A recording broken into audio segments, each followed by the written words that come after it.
Hi church, hope you're having another great week, enjoying this beautiful sunshine and the great weather that we've had.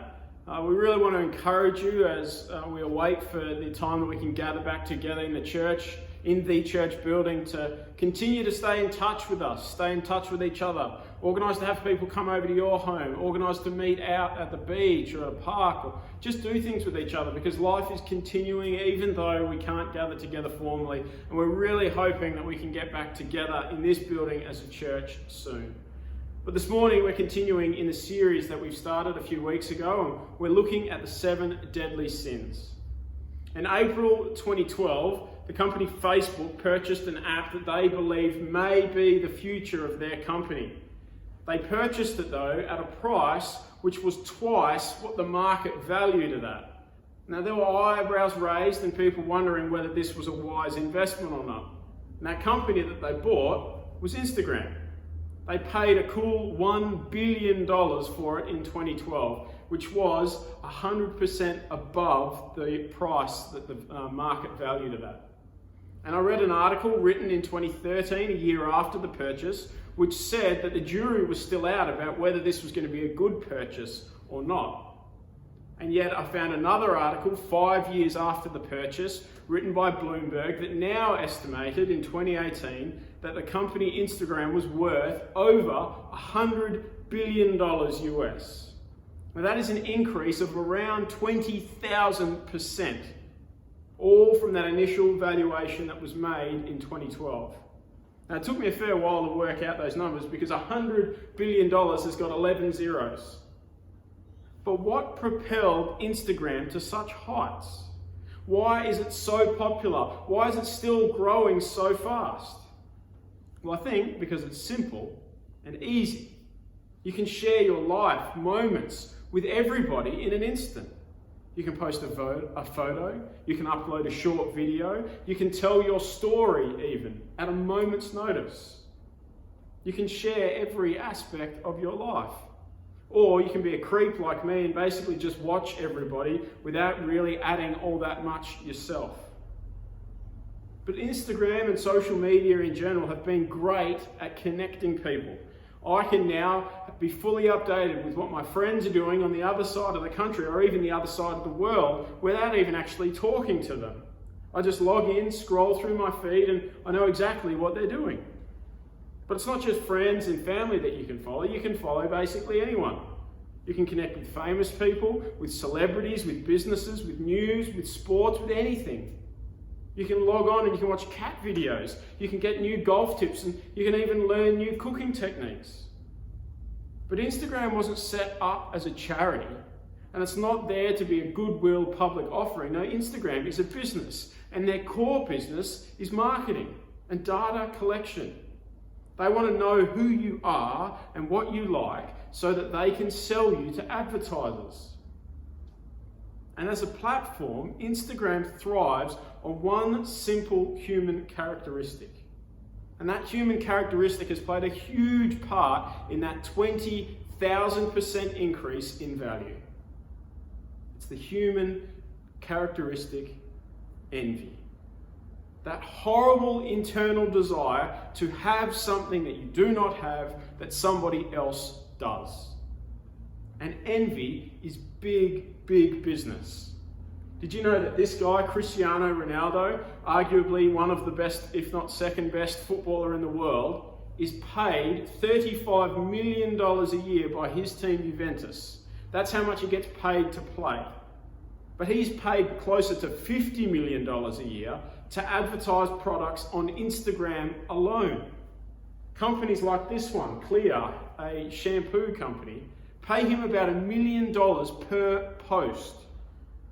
And so all because people want to be like Cristiano. He's this world famous athlete. He's incredibly successful in all areas of his life. And on top of all of that, he's pretty darn good looking. And so 186 million people on our globe today follow his Instagram account. But what is it about Instagram that makes it more driven by envy than any other social media platform? Well, I think it's because it's visual and also simple. It's a collection of image or a single image or a short video that can be easily edited to show or say whatever you want it to say. And so it's become this hotbed of self-promotion. We see it's the home today of the social media influencer, the gym junkie, the aspiring real estate agent, and all the rich and famous showing off their wares. And a big part of Instagram is selling the idea to the world around you that your life is good. And lots of people, subtly or not so subtly, are screaming, "You should want to be like me because I have everything I want. You should want to be like me or have what I have." Instagram is full of people saying, "Look how successful I am. Look how beautiful I am. Look how happy I am." Or even just people saying, "Look how happy and beautiful and successful my family is." We create images of our lives that are clean and simple. Images that are not complicated, that aren't complex, that don't show the problems. Images that make things look a whole lot better than they really are for us on the ground. Which is what leads a lot of people to envy. And it's why envy is at the core of what is going on with Instagram. But as we'll see today, envy has a cost. And according to the book of Proverbs, it will rot your bones. So let's jump into Proverbs now, see what it has to say about this challenge of envy. And today I've invited Cameron Green to read for us, and so I'll hand over to him now. Thanks, Cam. Hi there, church. Today's readings are from Proverbs. A heart at peace gives life to the body, but envy rots the bones. Do not let your heart envy sinners, but always be zealous for the fear of the Lord. There is surely a future hope for you, and your hope will not be cut off. Do not fret because of evildoers, or be envious of the wicked, for the evildoer has no future hope, and the lamp of the wicked will be snuffed out. Anger is cruel, and fury overwhelming. But who can stand before jealousy? So far, God's word. Thanks, Cam. Now, before we dive into this topic of envy this morning, let's come to God in prayer. God, this morning we want to come to you open and honest. We want to admit our failings and our deep need for you. May we see the areas of our life in which envy is crouching at the door. May we see the places and the things in our life that we face and we feel discontent about. God, as we consider this issue and these proverbs, may we seek to find our contentment in you. As we see from these passages this morning, may we not let this sin eat at us. May it not rot us internally, but may our hearts be focused on you. And may we lean on you and trust in you and know that you work all things together for our good and for your glory. So we ask, God, this morning that your Spirit might be at work in us and through us as we seek to live out our faith and to proclaim the name of Jesus throughout this world. We pray this all in his name this morning. Amen. Now, I know that I've spoken a lot already about Instagram and the modern challenges of envy, but envy isn't a new thing. This is a photo or a print that's hung up or owned at least by the British Museum in London. And it appears to be this devilish character in the form of a snake slithering out of a crown with bloody words that are hard to read pouring out of its mouth. Now, the more you look at that image, the more confronting it becomes. And yet it's the words that are inscribed above it that I think are the most striking. It's a quote taken from Alexander Pope's poem called Imitations of Horace, and it reads, "All human virtue, to its latest breath, finds envy never conquered, but by death." Envy, according to Pope, is a vice never conquered, but by death. So is envy something we will ever be free from? But more importantly, what is it? What is envy? Well, envy, according to this guy, Immanuel Kant, is the tendency to perceive with displeasure the good of others. And the heart of it there is that word displeasure. But I think it's a little more complex than the word displeasure. The best definition, the broad definition that I could find on envy was actually from a 19th century German dictionary called Grimm's. And they define envy in this way. Envy expresses that vindictive and inwardly tormenting frame of mind, the displeasure with which one perceives the prosperity and the advantages of others, begrudges them these things, and in addition wishes that one was able to destroy or possess them oneself. Now that definition opens up that idea of displeasure more and directs it, I think, to the heart of the problem. Seeing what somebody else has and wanting it for yourself. And that's not possible without begrudging them for the other person for having it in the first place. Which is kind of just another polite way of saying, if they can't have it, if I can't have it, I wish they didn't have it either. Or at least I wish I couldn't see that they had it. Envy is the darker, more destructive vice that lies behind jealousy. And in many ways they are one and the same. And it is a most destructive of sins because it will eat away at you, making you bitter and vindictive. And the history of envy can be traced all the way back to the first two natural-born brothers, these two guys, Cain and Abel. Now both of them, it says, worked as farmers. Cain worked the soil with the plants and Abel reared animals. And both, we are told, made sacrifices to God. Cain offered some of his fruit and Abel some of his meat. And the text in Genesis 4 seems to indicate that Abel offered the best of his meat, the fatty portions. But Cain is said to have only offered some of his fruit. And so God looks favourably on Abel's offering, but not so on Cain. Which seems to indicate that God made Abel prosper, but Cain did not. And it reads in Genesis 4 verse 5, Cain was furious and he looked despondent or hopeless or miserable. The question is why? Why was Cain so angry? Was it simply because his offering was not accepted? I don't think so. It seems to be as much about Abel's success as it was about Cain's failure. And so God speaks to Cain and asks him, why are you so angry? God says, if you do what is right, won't you be accepted? But if you do not do what is right, sin is crouching at the door. Its desire is for you, but you must rule over it. So what does Cain do? Well, he doesn't try again. He doesn't change his offering or try a little harder, and he doesn't make any changes to his behaviour. No, in the very next verse, he goes out and kills his brother. The sin that was crouching at his door was welcomed in.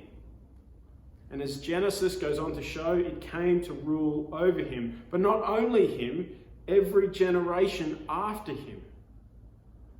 Now the death of Abel is a story of pure envy. Cain looked at his situation. He probably knew what was wrong. He saw the issue that he had within himself, but chose to focus instead on Abel, the brother whose offering was acceptable, who seemed to have prospered. And rather than lift his own standard, rather than try and make himself better, Cain did the opposite. He dragged his brother down, all the way down to the grave. It's a horrific story of jealousy and envy. Because jealousy and envy are destructive, so destructive. It's destructive not only to our lives, but also to the lives of those around us. Look at how seriously these two Proverbs put it. A heart of peace gives life to the body, but envy rots the bones. Anger is cruel and fury overwhelming, but who can stand before jealousy? Envy will make you rot from the inside out. Sure, anger is cruel and rage can overcome you, but jealousy and envy are even worse. And yet I don't see people killing those that they want to be like. The envy that corrupted Cain is not the envy that we struggle with, surely. We're much better than that, aren't we? I don't think we are. And we might not go to work and drive a knife in the colleague who gets promoted over us, but does that situation at least leave you bitter? Does it make you resentful? You might not want to murder the person who seems to have everything easy in life, but do you get frustrated at the moment that they say something is hard? That's envy.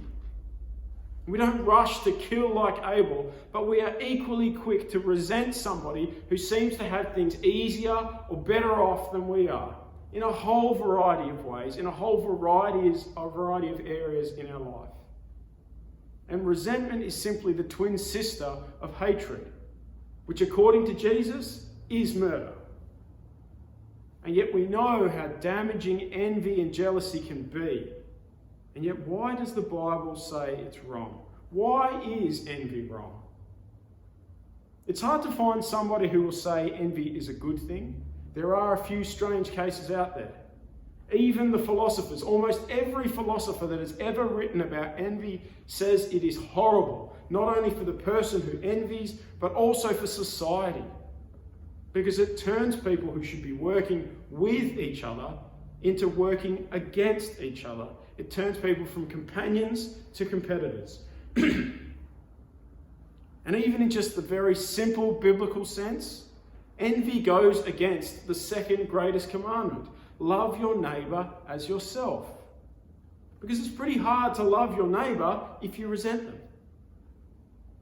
Now, about this time last year in our evening series, we were working through the 10th commandment, and we were looking at the 10th commandment, which is famously, do not covet, which has so much similarity with the call to not envy.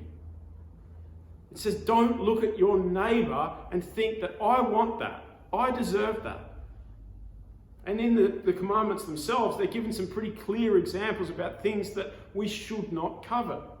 It says in Exodus 20, you shall not covet your neighbour's wife, and you shall not desire your neighbour's house, his field, or his male servant, or his female servant, his ox or his donkey, or anything that is your neighbour's. Now, most of that translates across to our modern day pretty well. Things like personal possessions or relationships, and the loophole at the end just closes it all up. You cannot covet anything. Anything that is your neighbour's is his. Do not covet it. To envy someone is to let their success or their situation get in the way of your relationship with them. Because envy undermines your ability to care and to love a person. But it's deeper than our relationship with each other.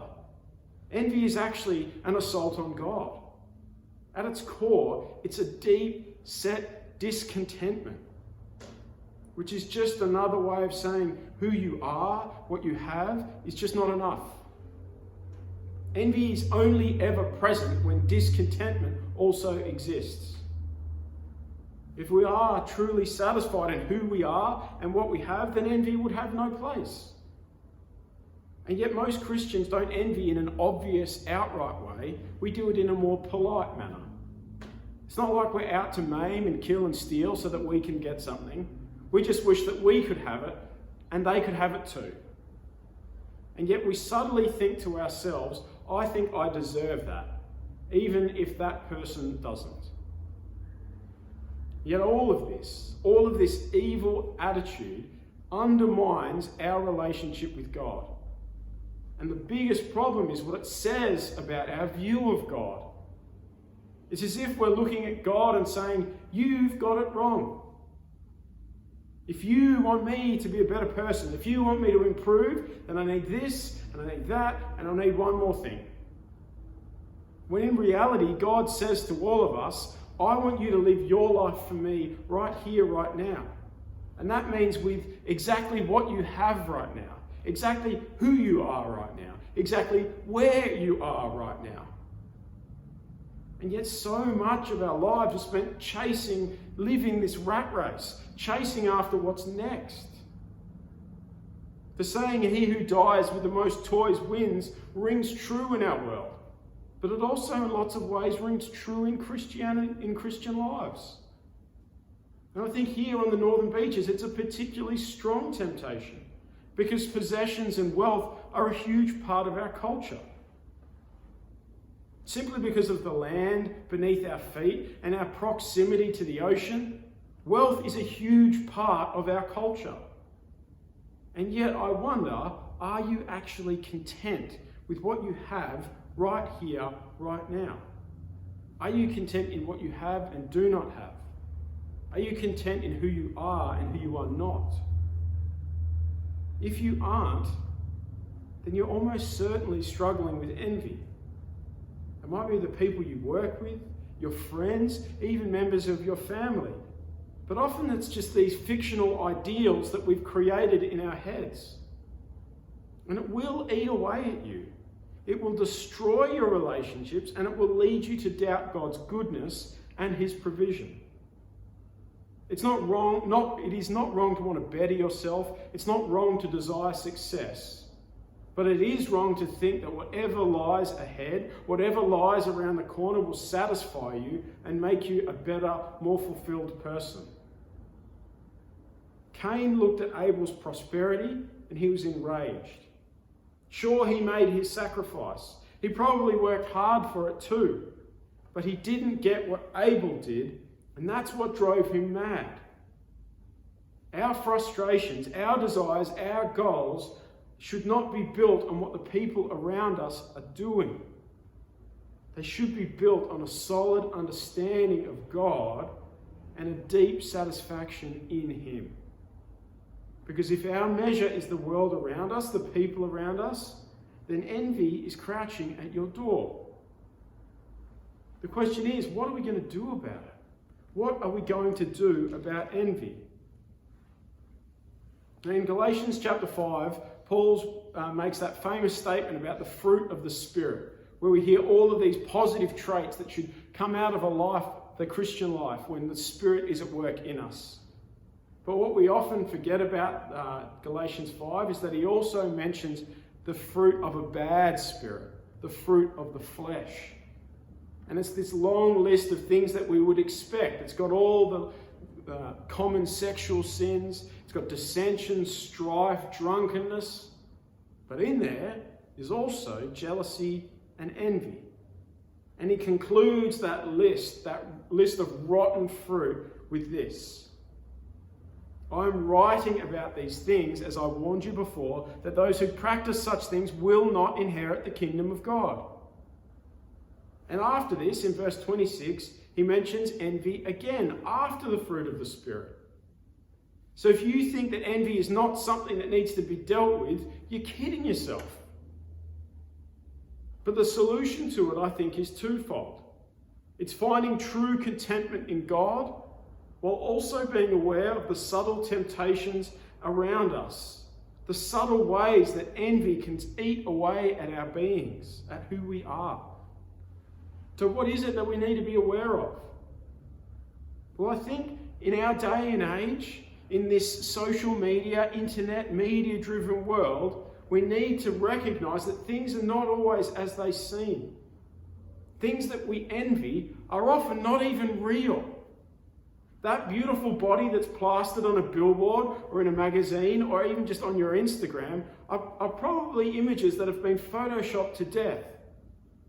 That family that looks like it's perfect from a distance is almost certainly struggling internally with something. Where Cain envied the brother that lived alongside him, we today often envy the people that are at a distance from us. Consider this quote that I found from a book written in 1987, before I was even born. It says, contemporary people are subject to a massive supply of mass media. Consequently, people can have opinions about the happiness of those that they have never met or groups of people to which they do not belong, and as a result of these feelings may envy. Now, when this was written, there was no internet, there was no Facebook, there was no Instagram. And yet even then, we saw the ability to envy those who lived at a distance.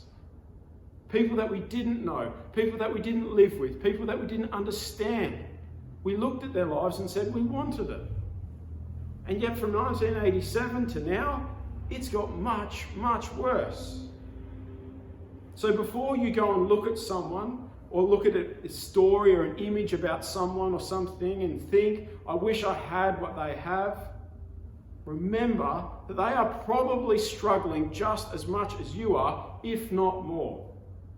I don't know how many people that I see on Instagram have these perfect lives. And yet the people that I have a personal relationship with, I know that what I see and what they live are two very, very different things. Because all of us have our own problems. The people that we judge ourselves by usually have problems that we can't see. They have struggles that they probably don't share. And they are more likely as desperate, if not more, and broken as you are. So don't be stupid enough to think that the grass is greener on the other side. It's probably the exact same grass.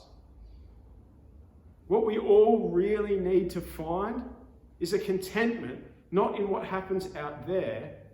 It's not in the accumulation of things. It's not in the perfect relationships. It's not even living a good moral life. A contentment in this life is only found when we have a deep and meaningful understanding of who God is and what He has done for us. That contentment is found in the cross. And that is what is allowed, that is what has caused Christians to survive some of the worst atrocities in history. That is why the church has thrived in times of persecution, in times of war, in times of famine. Because their contentment is not measured in the success of the world, or the success of their bank balances, or the success of their social media. Their contentment is found in the fact that they are saved. They have a saving relationship with Jesus. Yet in our safety and our security, in the wealth and comfort that we live in, we often forget the simple joy of salvation and the contentment that that promises us. Because we look out at the world and they seem to be happier and wiser and better, we feel hard done by. We live as though we need to meet the world's idea of success in order to have a meaningful and happy life. But as Proverbs 23 says, do not let your heart envy sinners, but always be zealous for the fear of the Lord. There is surely a future hope for you, and your hope will not be cut off. If we look at the world around us, looking for satisfaction and meaning, we'll never find it. But a zealous fear and understanding of God, of what He has done for us in and through Jesus, that should be our present hope. Sure, we do await a better life. We have a future hope. That hope is when sin and corruption will be no more.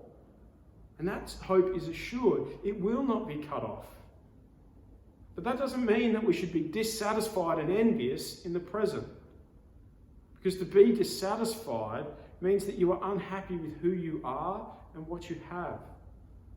It makes you think that you deserve something more or something different to what God has given you. It's to look at God and say, you've got it wrong with me. Envy destroys relationships. It's what caused the first murder, and it kills our love for others. But ultimately, envy destroys our relationship with God because it turns our back on His goodness. It rejects His will for your life, and it seeks to follow in the footsteps of Adam and Eve, feeling like we deserve something more, like God has shortchanged us on something. And it's deadly.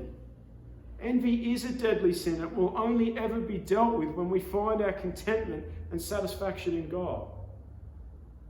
So can you say that? Can you say that in God you have contentment? You have everything you need? If your life was completely turned upside down, if everything you held dear was taken from you, could you still be satisfied? Could you be content with nothing? That's where we're called to be. Because as our proverb mentioned, our hope is not built on what the world around us, what sinners chase after. Our hope is built on a fear of the Lord. Our hope is built on Jesus, who he is and what he has done for us and in us. So do you need more than that? Do you need more than Jesus to be satisfied, to be content in this life? If you do, odds are you're struggling with envy and it's killing you slowly. Don't look sideways to find contentment. Look up. Look to God and fixing our eyes on Jesus, the pioneer and perfecter of our faith. For the joy set before him, he endured the cross, scorning its shame, and sat down at the right hand of the throne of God. Consider him who endured such opposition from sinners, so that you will not grow weary and lose heart. That is our hope. That should be our source of contentment. Because Jesus didn't come to earth so that we could look at others. He came so that we might fix our eyes on him. That we might focus our attention on who he is and what he has done for us. And when we do that, we will not grow weary. We will not lose heart. We will find contentment, meaning, and hope. So let's run from the envy of our world and cling to the contentment of the cross. Let's pray. God, may we recognize the subtle temptations that exist in our world all around us.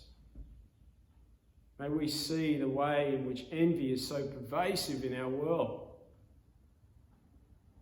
May we recognize the different aspects of our life that are so easy to get jealous about. When we see people who have more, or seem to be more successful, or more happy. But may we recognize that our only real source of contentment, the only meaningful source of contentment, can be found in you. And that can never be taken. That is only something that can be given. So we ask that we might see that we might find that we might feel that anew today. May we trust in you for our contentment.